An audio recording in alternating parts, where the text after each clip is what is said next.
They came for Vybz Kartel after Hurricane Melissa. His response will surprise you. God shine light on positivity, more than negativity. Isn't it? God shine light on positivity more than negativity. And a lot of people learn that the hard way. But once you learn it and understand it, you understand people and you understand the nature of people and you get why a man say what him say and why a person say what them say. Because remember, somebody can say, oh, how many cigars a uncle come over there to come take up a tin of paint and help paint the wall. Him take, Yeah.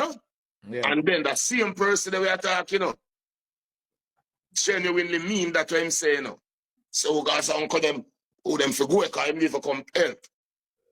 That same person, when him find out say you actually buy the paint, then his mindset will change. If what he said, him did attack it from the art, from him art and not to the ulterior motive. When him find out say him should apologize though. True that. If him is a real man.